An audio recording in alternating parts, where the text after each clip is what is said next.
Two childhood friends on a dream holiday, fishing with a guide in the Sea of Cortez. But when their boat crashes on a remote Mexican island, their trip becomes a nightmare ordeal. Oh, God. We're out of food, we're out of water. Now we got nothing. No, no! Exposed to the harshest of environments, these self-proclaimed city boys must rely on each other to survive. We could die here. And nobody is ever gonna find my bones.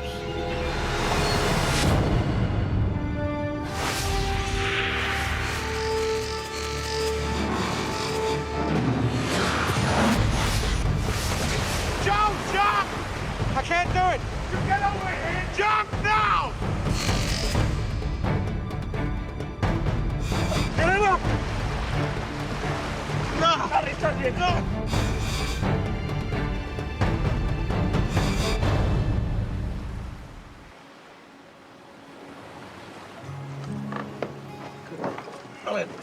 Come on, let's go. Joe Rangel is on a dream fishing cruise in Mexico's Sea of Cortez. I've always been pretty much of a city boy. I like going outdoors, I like going fishing, I love going fishing. And when I started going on these trips, I found my niche. To me, that is the greatest trip in the world, is to go down there for 6 days, get on a boat, and forget everything. Just fish till you drop. To share the experience, he's invited his childhood friend, Lorenzo Madrid, along for the trip. I first met Lorenzo Madrid when we were in junior high school. Hey, Larry. What? Look at that. See, We were pretty much good time boys. Oh, yeah, she's got your beard. Hey, shut it. He was a good guy to hang around with. Come on.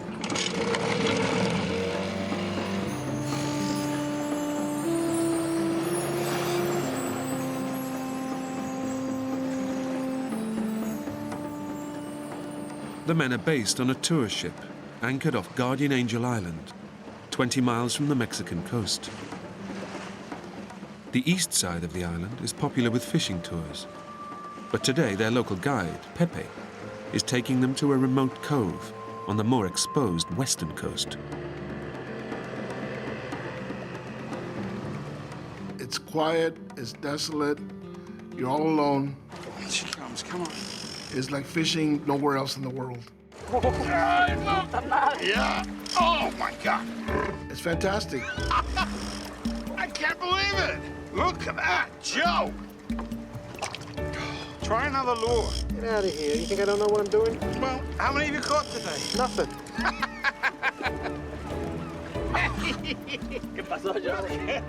The detour to the remote side of the island pays off. After a successful day's catch, the two friends are more than happy with their guide, Pepe. He's a nice kid. He's outgoing, willing to please. Pepe did not speak any English at all.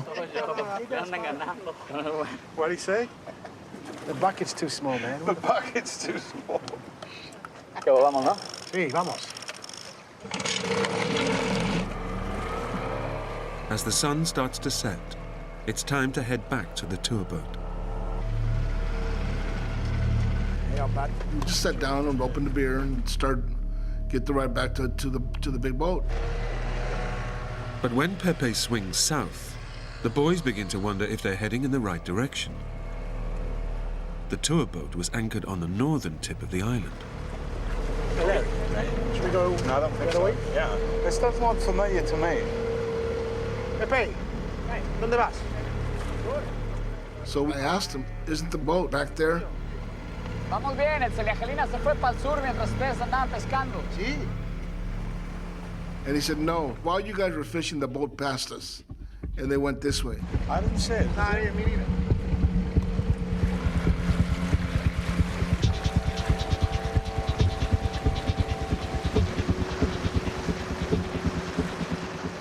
We figured he's a professional, he knows what he's doing, he knows where he's at. And we left it at that.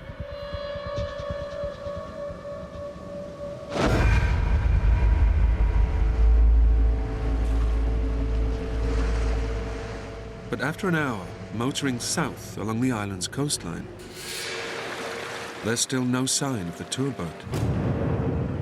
And Pepe has more immediate concerns. Joe! Ya no hay gasolina. ¿Cómo cae la poca gasolina? He tells us, I think I'm running out of gas. What's up? No fuel is what's up. Oh, it just gets better. It was a bad situation. It was dangerous. They have just minutes before the engine cuts out. And without power, Joe knows they can't steer the boat and could easily be swept out to sea by the currents. I said, let's beach this while you have power. Pepe, vamos a la playa. ¿Qué playa? Pura roca, no puedo para allá. Their only hope is to make it to land. But the island's coastline is a fortress of jagged rocks and sheer cliff faces.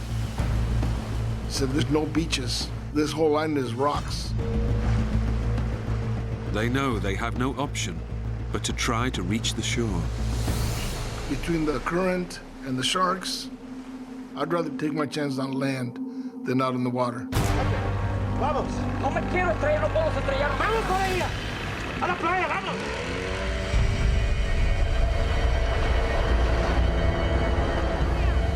The only thing you can see is the white of the pounding water on the rocks. We were scared. Their only way to reach land is to power the boat directly into the raging surf. But just as it seems they'll make it safely,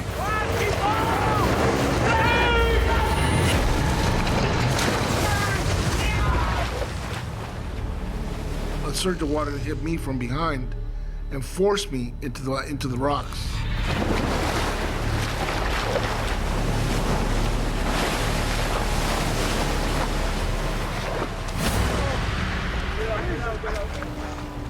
the men make it to shore.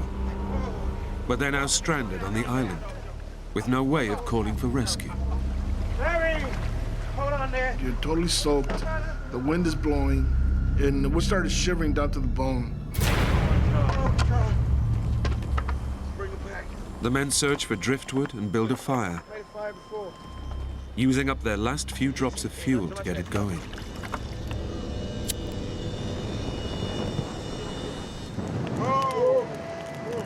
Once we got the fire going, we were able to dry off, and it wasn't all that unbearable anymore.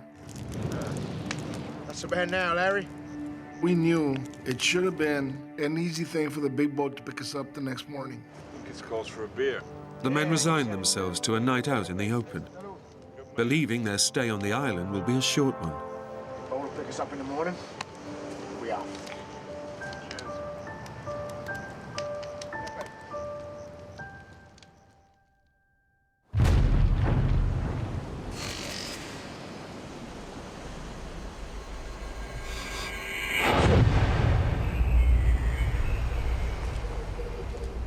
They spend the next morning waiting to be collected.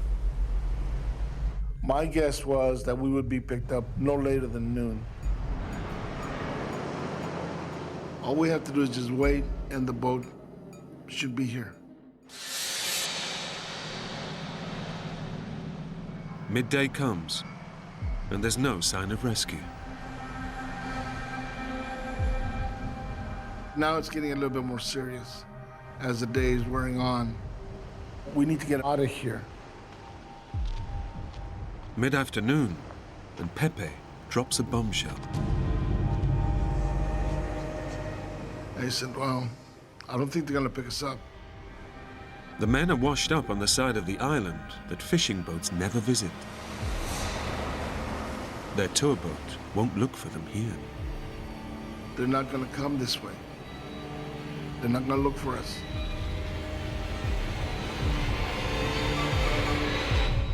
It's like somebody just pulled the bottom out from under you.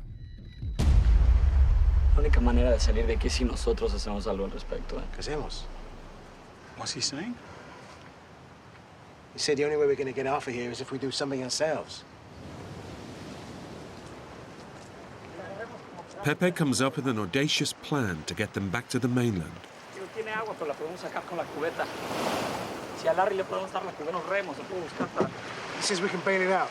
Get it on the sea. Maybe we can use it. Is he serious? He said, we can take this boat across. We can row across. Larry, ¿puedo sacar con la cubeta? Between the three of us, we can get it over there.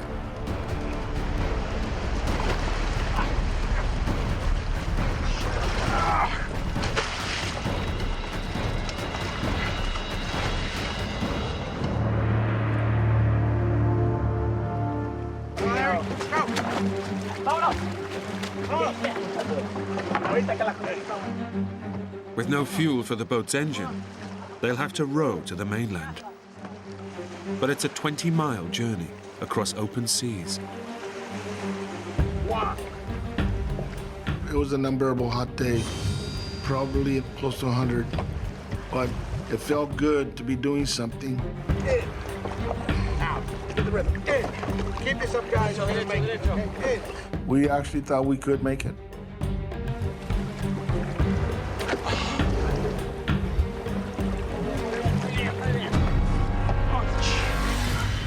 For 2 punishing hours, the men row in the intense heat, their hands torn by the rough driftwood paddles.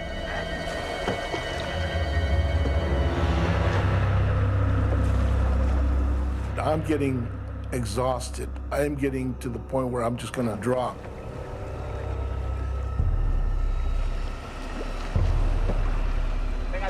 As the sun dips towards the horizon, the men's stubborn determination finally pays off.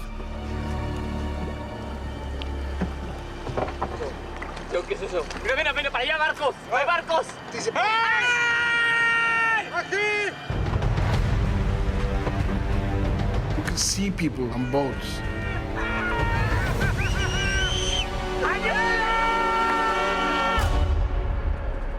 They didn't hear us. They didn't hear us. They didn't look. They didn't do anything. They can't see us. Joe, keep paddling. The men push on, hoping to close the distance to the shore.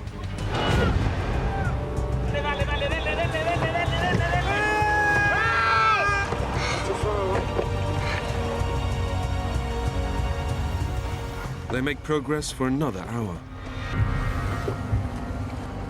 But from nowhere, they're gripped by a powerful undercurrent. We're going backwards. What? We're going back. What do you mean? It's a very strong current. It's a really strong current. Too far away. Now we couldn't make any headway. The tide has turned, and it's pulling them backwards. Come on, Joe, come on! We're trying frantically to row faster. Come on, take it in. Come on! Come on! It's not that far! No, we're not moving. We are in some deep trouble.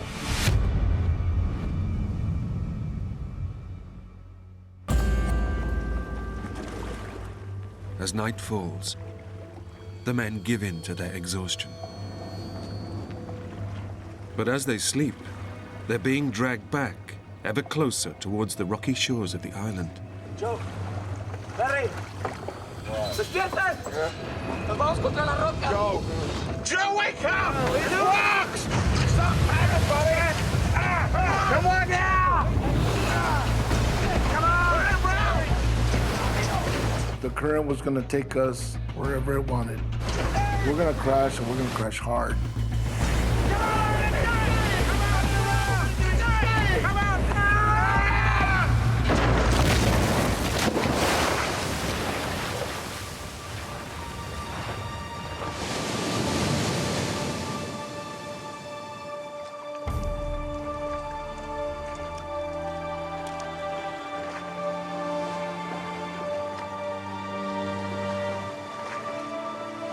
Joe and Pepe make it safely to shore.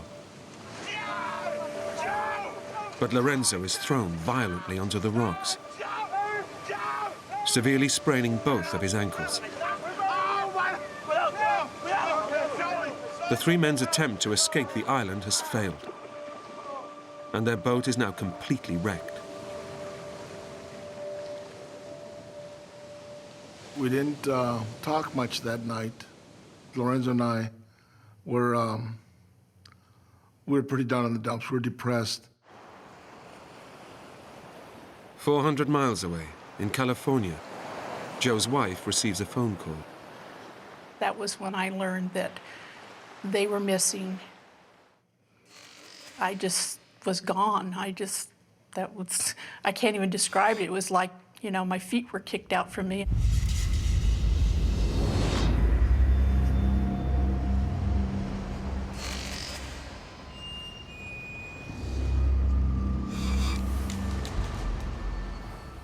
Joe and Lorenzo wake up, knowing they are completely stranded on the barren, uninhabited island. There was nothing there, nothing that could give you shade. There was just nothing. Their only hope now is to be found by a search party.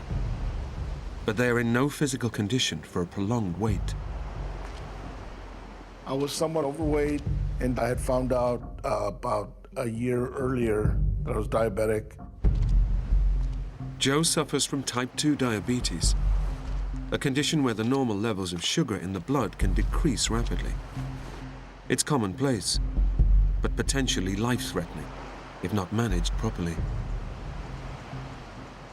And 50-year-old Lorenzo is unfit and grossly overweight.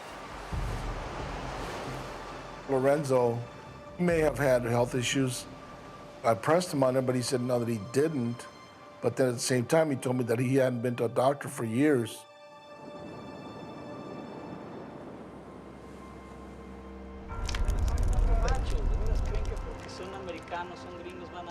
As they face a third night out in the open, Pepe again insists that help is not coming. He just kept saying that the only way that we're getting out of here is if we get ourselves out of here. He says they ain't coming. And as the night wears on, Joe and Lorenzo finally accept they are now totally on their own. I felt that the world had abandoned us.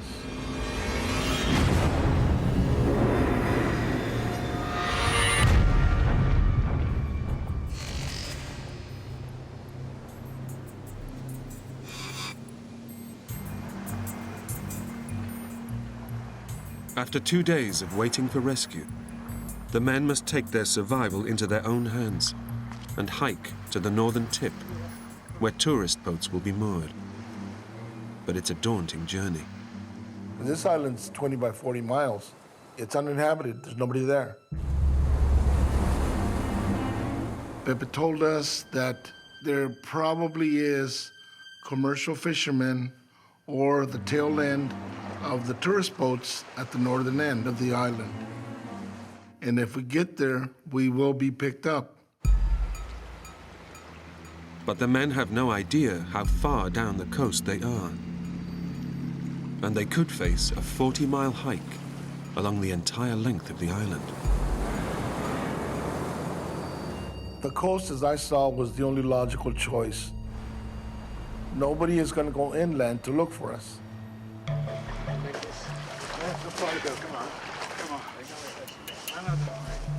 Through the burning afternoon, the men pick their way over the broken rocks. Come on, man. You're doing good. I know it hurts, man. But the hike is taking a toll on Lorenzo's sprained ankles. Lorenzo realized how hurt his feet were. Oh, God! Oh, God! But we couldn't stop. We had to keep going. Since morning, they've shared some of their meager supplies, dried fruit and a few sips of their remaining water.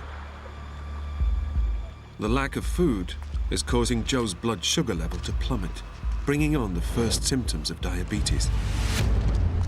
Clumsiness, trembling, and a feeling of extreme weakness.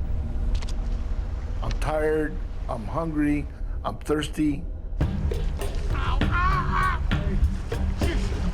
on, man. We can make this. Come on. Okay. Keep going. Okay. The men press on, but after just 3 miles, their plan hits trouble.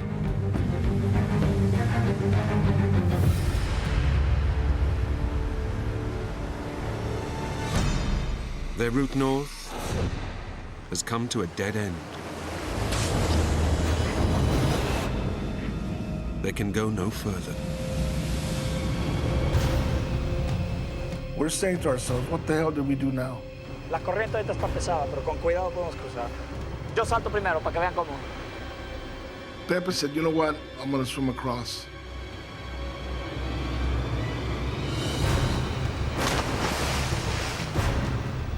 Between the current and rocks, I didn't think he had much of a chance to make it. The men know that beneath the surface, powerful currents are ripping through this ocean inlet. But Pepe makes it across.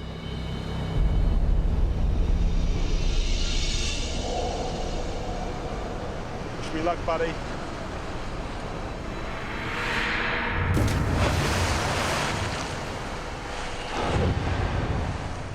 But seriously overweight Lorenzo has 2 sprained ankles and quickly starts to struggle.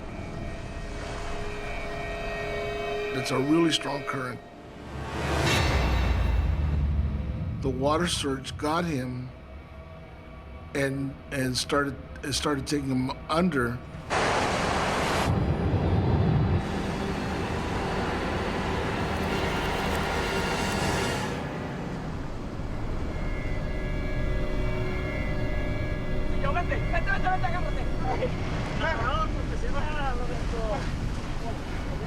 Joe! I did it! Joe! Now it's Joe's turn. I know I'm not a strong swimmer. Joe, jump!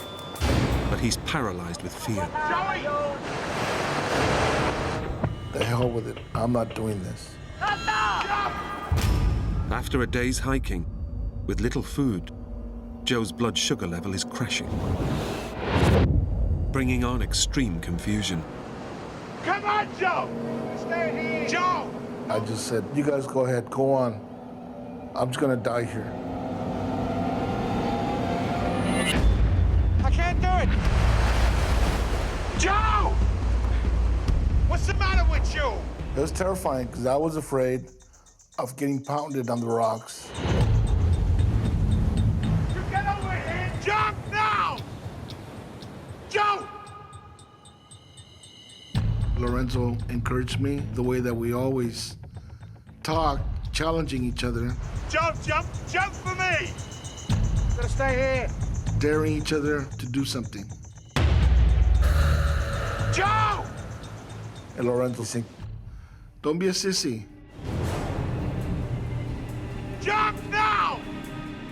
And I just thought to myself, what, you know, if you're gonna die, die trying.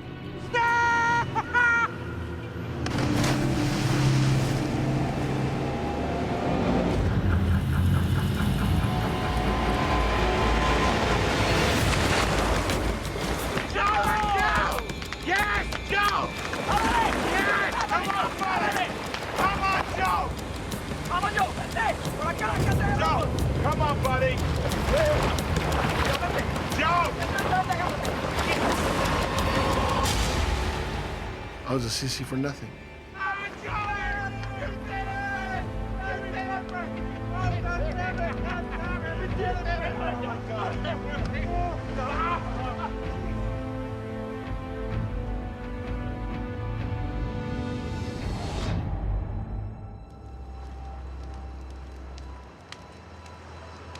How far do you think we got today, Larry?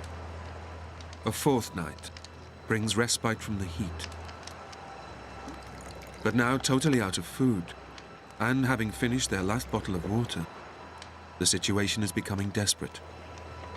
And their thoughts turn to their families back home. I had my wife and my kids and a new grandchild to get back to. Lorenzo had his wife, his dad, his sisters. In California, Joe's wife is already beginning to fear the worst. It's hard to explain, but it was almost I lost half of me and my heart had been completely ripped right out of my chest. In desperation, she sends her son down to Mexico to join the search party. I wanted my son to go find out what happened to his dad.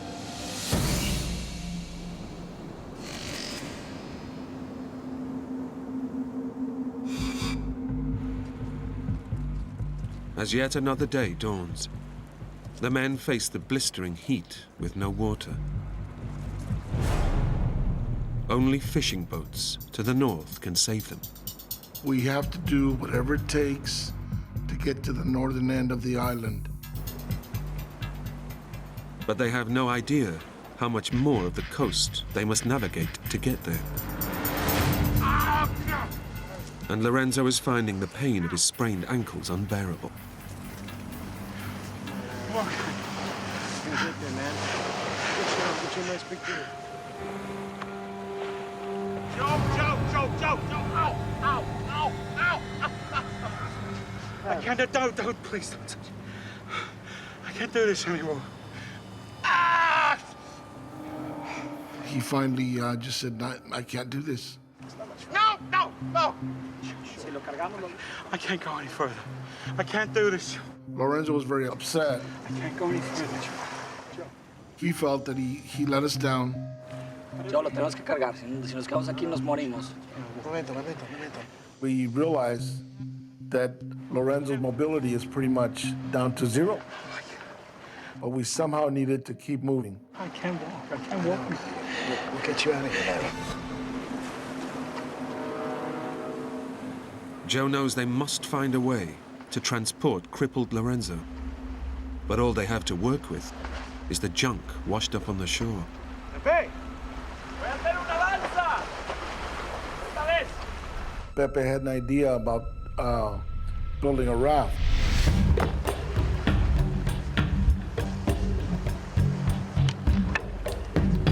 He said, we'll be able to float Lorenzo through the water. We found some floats from old fishing nets. Duro, Joe. ¿Más apretado? Ya. Duro. Órale. It's ready, Larry?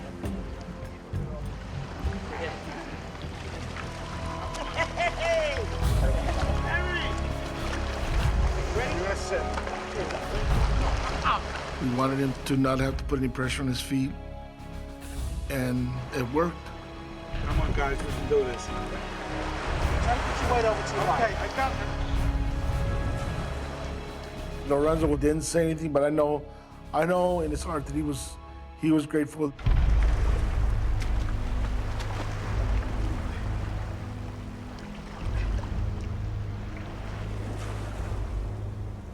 The men struggle along the scorched coastline.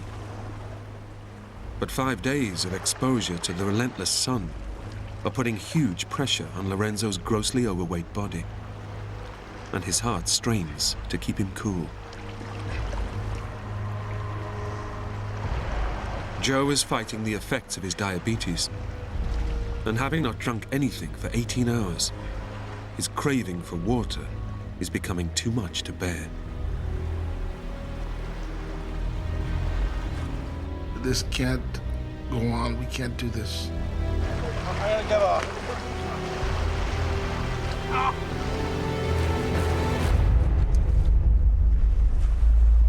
In desperation, Pepe returns to the trash washed up on the shoreline.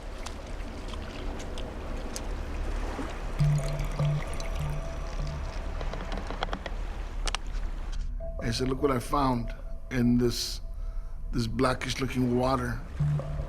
What the hell's that? The only water that was available on that island was from castaway bottles.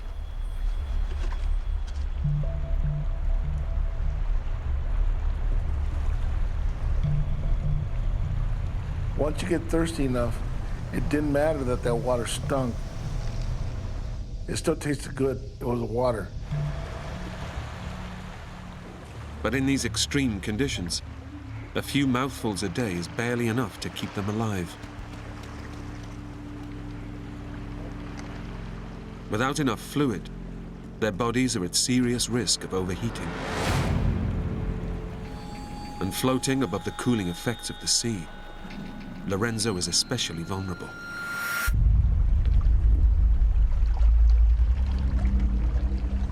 After another whole day battling through the water, there's still no sign of the fishing boats that will end their ordeal.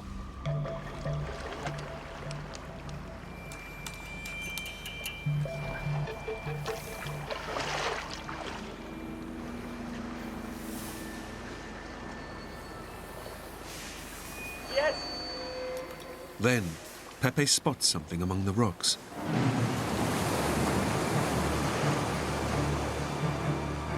This could be the sign of life they've been looking for.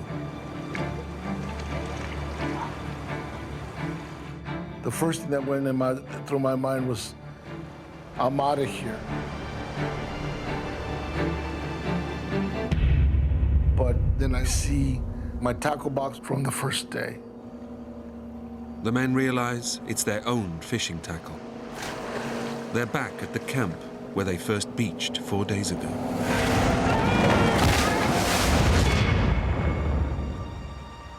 Our hearts just sank. We're back to the starting point. And now we're exhausted, we're out of food, we're out of water. Now we got nothing. As the day turns into yet another night, Lorenzo's morale plunges even further. I think it took a toll on Lorenzo. It started getting negative. It's all right, Larry. We ain't gonna let this thing beat us. Joe brought Lorenzo on this trip to share his taste for adventure. But now, he can see his friend is starting to crack.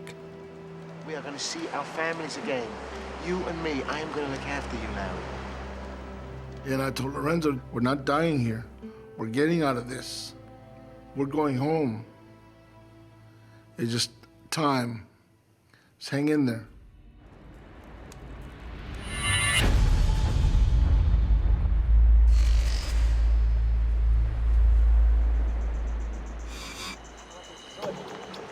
The three men have managed to keep themselves going for 8 days.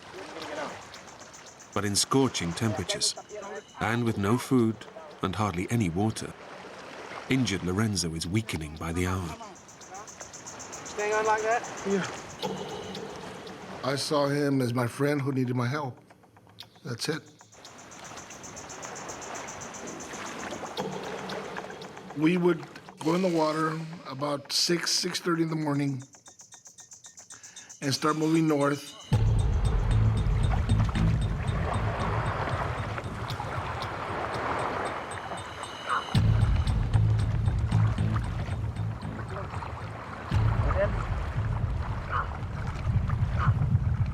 It was very slow progress. Sometimes we wouldn't go more than a mile or two in a day.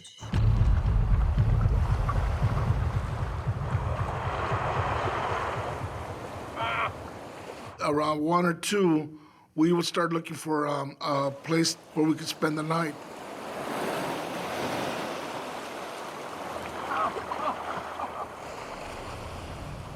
It's an excruciating routine, made even harder by the fact that their scavenged water supply is running out.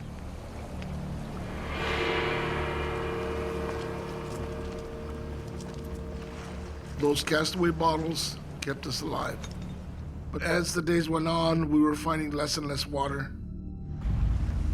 Water! We found maybe 6 ounces a day, maybe, that we would have to split 3 ways.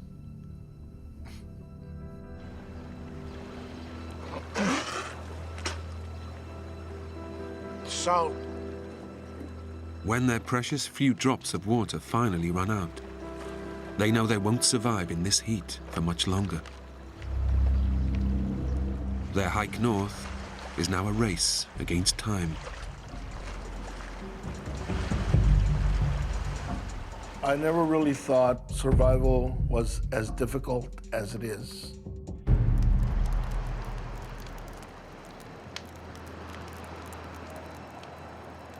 After a week stumbling through the water, Joe has deep cuts in his legs.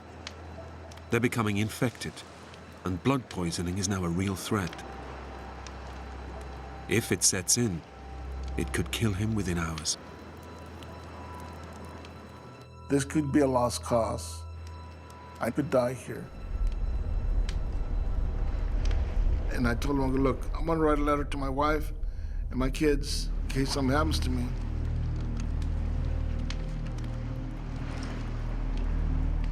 I love you all. Don't blame anybody of what happened to me. I put myself in the situation and I died here, but it's just something that happened. Joe asks Lorenzo if he too wants to write a message to his loved ones. Hey, Larry. No. I don't want to do that right now. And he said, no, I don't want to do that. Not yet. I don't want to be doing this. Maybe he didn't want to really face a situation we're in or what the outcome might be.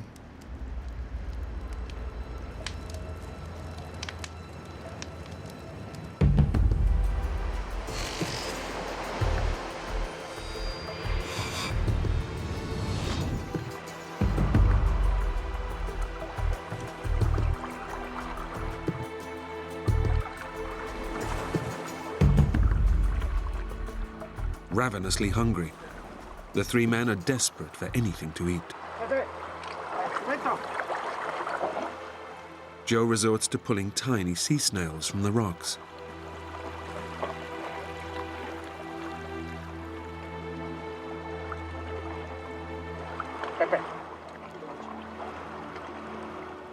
I gave one to Lorenzo. I go, here, eat it. And he looked at it and said, I'm not going to eat that. I knew that he had to have something, but at the same time, I can't force it down his throat. He'd have to eat it because he wanted to.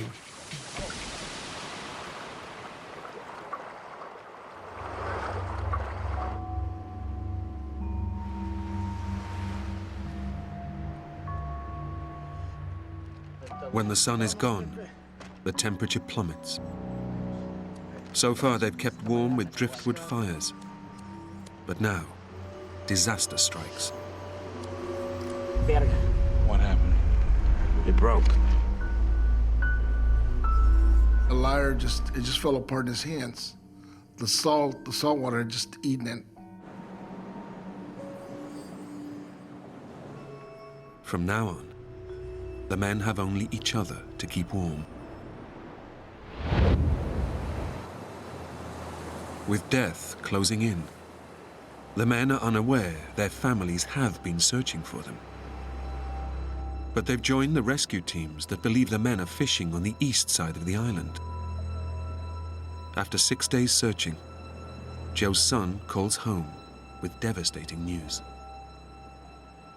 He says, I can't find him. He's not there, Mom.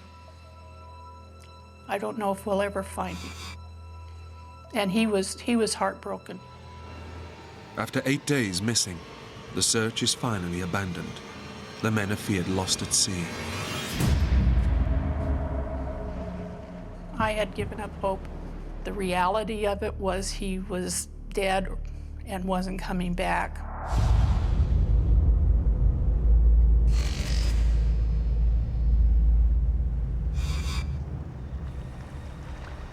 The men struggle on northwards. But still, there's no sign of any fishing boats.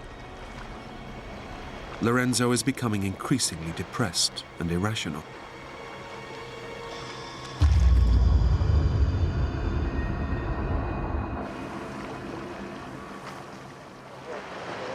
Stop.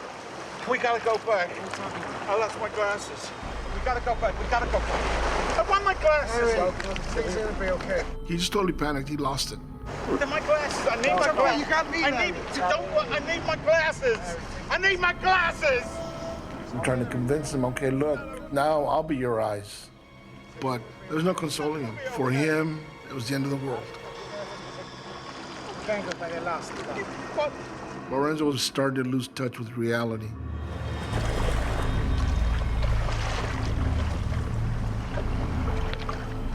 Joe. Let's switch. Lorenzo asked me if he could be on back of the raft. He wanted to trade places with me. I want to go behind for a while. Okay?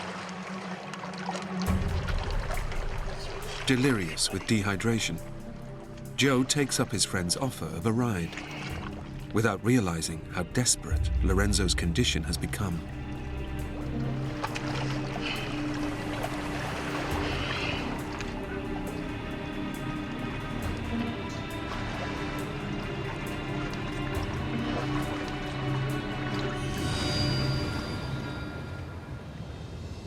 I heard a gurgling noise behind me. Larry! Larry! And I turned around, Larry! and his head is underwater. Larry! What are you doing? Larry! Larry! I told Pepe, he's in trouble. We must get him out of the water. Ayúdame, Joe. Joe, ayúdame. Joe, agárrale los brazos. Larry! Larry! Get him up!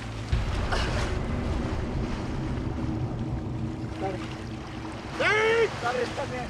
I'm talking to him, and there's no response. Larry! Larry. The look on his face it wasn't right. Larry! I start checking for a pulse. I checked his neck, his wrist. It was just nothing.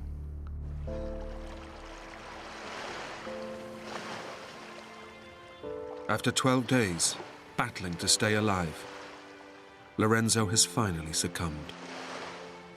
I told Pepe he's dead.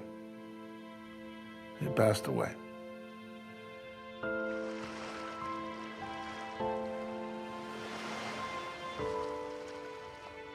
He just died, and I couldn't do anything. That's probably the worst moment of my life.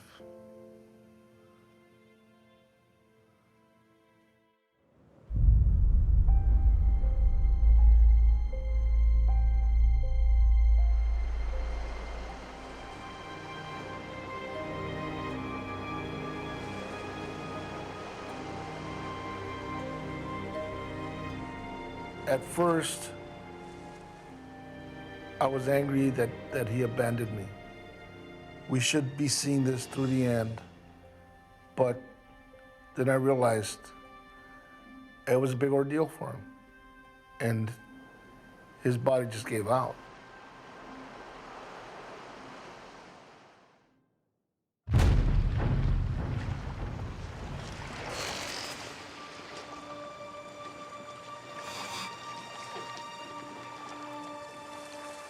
Joe decides to leave his best friend's body on the beach, in full view of the ocean and any passing boat.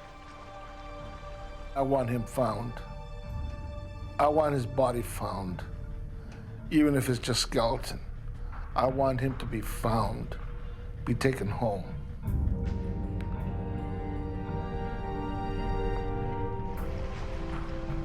I'm gonna come back for you. I said my goodbyes to him, and I told him that I have to leave. It broke my heart.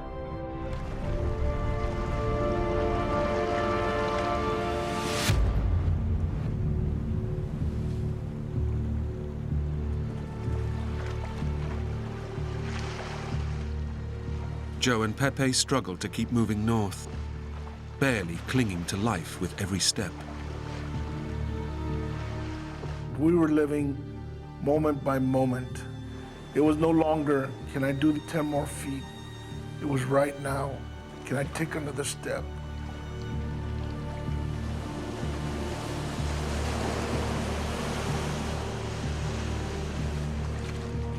Battling his diabetes, it's a miracle that Joe has survived 13 days without food or proper water. But now he fears the end is near, and he faces an agonizing, anonymous death. If I die, nobody is ever gonna find my bones. I was at rock bottom.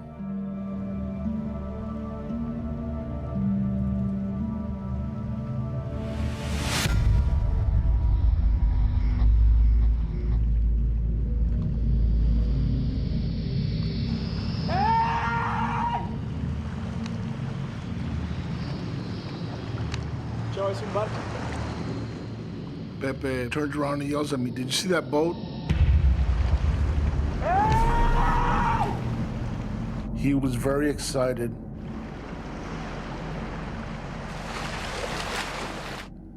I didn't think there was a boat. I thought he was hallucinating.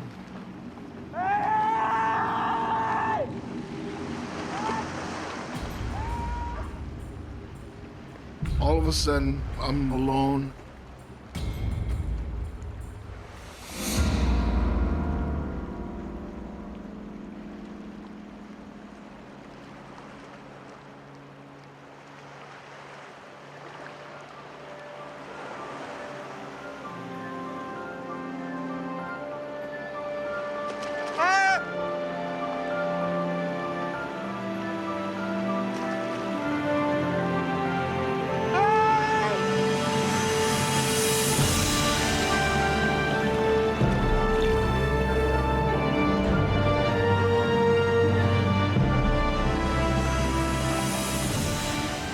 Joe and Pepe are finally saved by two Mexican fishermen.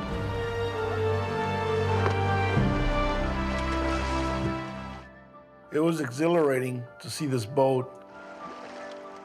Thank God this is over. I was relieved, like a big burden had been lifted off my shoulder. That afternoon, Joe's wife, Margaret, gets a call from her son. He says, they found Dad. He walked out this morning. The fisherman picked him up. He's okay. I mean, I was elated, but at the same time, I just knew that there was more wrong. He told me that Lorenzo has passed away. And I says, oh my God. Seeing my wife, my son, my daughter, all of them, it was great. I just felt bad that Lorenzo wasn't there to share it. Lorenzo's body was recovered and taken back to his wife and family in the US. If Lorenzo had gone one more day, he would have been with us. He'd be here now.